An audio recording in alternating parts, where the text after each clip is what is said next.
If you're thinking about starting dropshipping this year, or you're already started and you're staring at a store that isn't doing what the videos promise, this video is meant for you. Because there are 5 things that I wish somebody had looked me in the eye and told me before I spent my first dollar in this game. Nobody told me any of this. I had to figure it out myself. And 8 years later, I've now reached over $10 million in sales just from dropshipping, and my clients have done a combined total of over $50 million. But before any of that existed, I was you, watching videos just like this one, trying to figure out if this was real. So this video is me talking to that version of myself. And I'm not just telling you what I learned. Every single lesson comes from something that you can actually do about it today. So let's go ahead and jump straight into it. So let's start off with the uncomfortable one, because you're doing it right now. You're watching a dropshipping video, and I would bet money it's not your first. But here's what nobody tells you. Sure, all those hours feel like progress. You're taking notes, you're learning terms, you're getting ready. But your bank account and your skill set look exactly the same as they did before video number 1. And I know this because I did the same thing. I kept telling myself I was preparing, but I wasn't really preparing. I was just genuinely hiding. Because watching somebody else run ads, it feels safe. And spending your own $50 does not. But you have to understand, this business does not teach you anything until your own money is on the line. The first time an ad that you paid your hard-earned money for gets ignored by every single person who saw it, that teaches you more than 100 tutorials. You learn dropshipping by losing small and adjusting fast. That's the whole education. So here's your first action step, and I want you to actually do this. Pause this video right now and write down 2 things: the date that you're launching by and the exact dollar amount that you're willing to lose to learn. Not invest, lose, because some of it you will. And when you write that number down ahead of time, losing it doesn't feel like failing, it feels like tuition. And let this right now be the last video that you watch before you do something. Deal? So now that we have that settled, I want you to understand that the moment that you actually do start, there's going to be a trap waiting for you, and it's what almost got me. Here's what the first couple weeks will actually look like. Money's going to come out. Ads are going to be running, your store is going to be live, and nothing. Or worse than nothing, 1 sale and nothing to make out of it. My very first sale was $22 on $130 in ad spend. You run those numbers and that sounds like a complete disaster. And if a friend showed me that today, I'd tell him that his campaign was bleeding out. But that sale, it really changed my entire life. Not financially, but mentally. Because a complete stranger, somebody who has never met me, saw something I put on the internet and pulled out their credit card. That was the moment that dropshipping stopped being a theory and became something I knew worked. Where everything that I built came from refusing to quit after that moment. And this is where most beginners get it wrong. They measure profit when they should be measuring proof. And those are 2 completely different milestones. And they show up in that order. Proof first, profit later. If you expect profit in week 2, you'll look at numbers like mine, call it a failure, and walk away from the exact moment that everything was starting to work. And here's the thing though, most beginners, they can't tell the difference between proof and noise because nobody's ever shown them what proof actually looks like before the sales show up. Real clicks versus junk clicks, added carts that mean something versus added carts that don't, the signals that say keep going when the revenue still says 0. So here's your actionable step, and this one might be the most crucial one. My team and I just put together something for you, and it's called the Proof Signal Cheat Sheet, and it's linked right below in the description for 100% free. Inside of that guide is gonna break down the top indicators of proof outside of sales and what each one looks like inside your dashboard and what each one is telling you. So before you spend a single dollar more on this business, grab it. Pick the signals that fit your launch and write them down. So when the hard weeks do come, and it's coming, you can look at the sheet and know the difference between this doesn't work and this is exactly how it starts. So if proof is the first milestone, then what actually gets you there? This next one is the most important thing that I will ever tell you about this business. If you only remember one lesson from this video, make it this one. You will not win in this space without strong creatives, period. Not with the perfect product, not with the perfect store,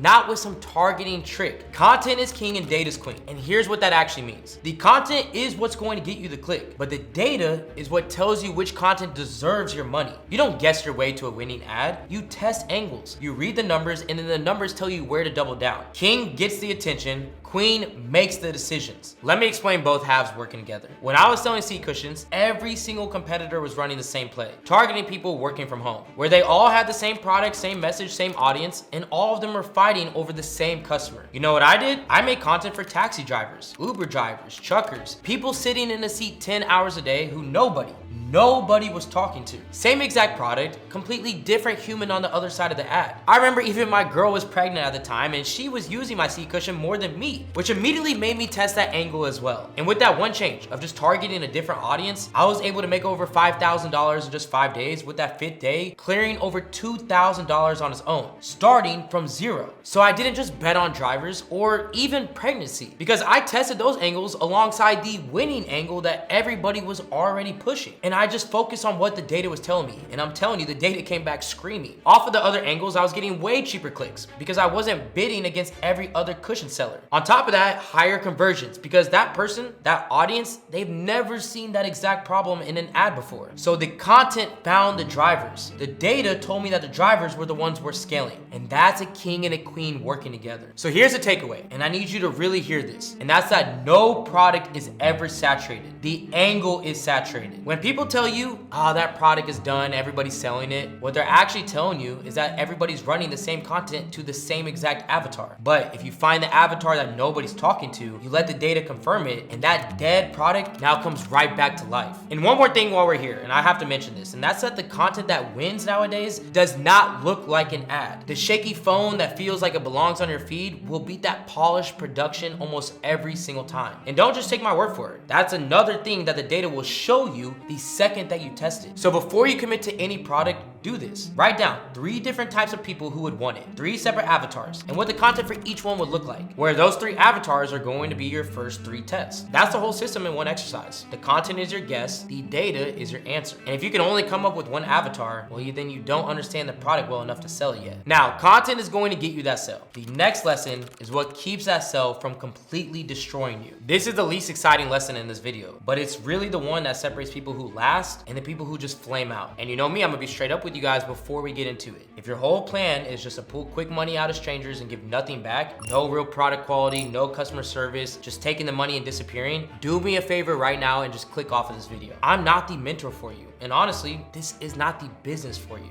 You still here? Good. Then you're the one who I made this for. You have to understand that the second that somebody buys from your store, you're not doing a side hustle anymore. That's a real person who worked real hours for that money, and they handed it to you. So they deserve a real business on the other end of that transaction. Most beginners are only here for one reason, and that's to take money out. And I get it, but that is backwards. The people who put the customer first are the ones the money actually comes to. Not because it's a nice idea, because of just straight mechanics. Good customer experience means repeat buyers. Answer complaints means fewer chargebacks. Fewer chargebacks means that your payment processor and your ad account stay healthy. Where every corner that you cut with the customer, it comes back and it bites you in your ass with interest. So what does real business actually look like day to day? Somebody comments on your ad, you respond. Somebody emails you about their order, you answer it right away, not that week. Somebody files a chargeback, you handle it instead of ignoring it. Somebody gets a product that feels cheap, you fix the product, because quality is a decision that you make,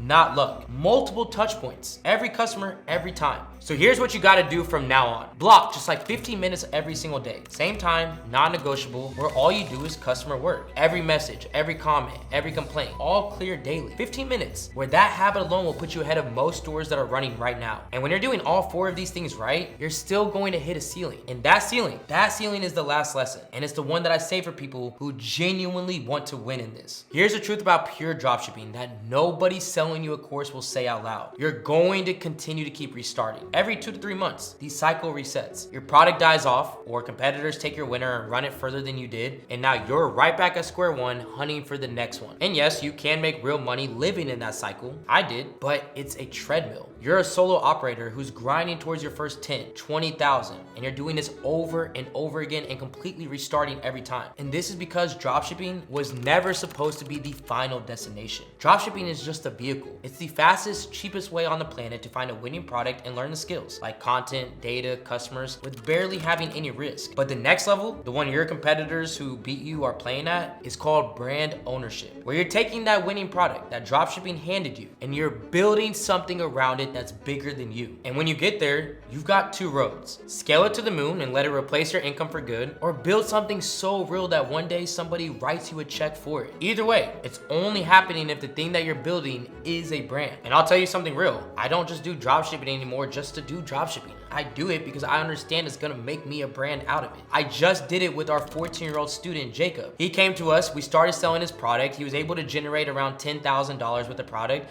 and then it immediately shut down because he had DMCAs, he had a couple issues with trying to sell the same product as everybody else. So what did we do? We noticed he had a proven product, we then rebranded the product, and then within 4 months, he was able to scale up to over $250,000 and over $50,000 every single month coming in from monthly recurring revenue. That's because he created something that is bigger than him, and it wasn't just a dropshipping store anymore. So look, your action step starts on day 1, not day 100. You need to already act like this brand exists. That means you should be naming your store like a brand, not like a product. Collect every single email and keep that customer list warm. Those moves cost you nothing today, and they're the difference between restarting in 3 months and never restarting again. So now you know things that people running stores right now still have not figured out. And that was the whole point of this video. But here's the thing, knowing the 5 lessons isn't a store. You've got the mindset now, but you still need the playbook. What platform to build on, where to find products, how to launch your first ad, all step by step. And I understand that, which is exactly why I made this video. It's my full guide to starting dropshipping in 2026, and it's built to be watched right after this one, where everything I just taught you is the why, but that video is the what to do next. So as always, thank you guys so much for watching. I'll see you in that next video. This is AC with Supreme Ecom, and I'm out.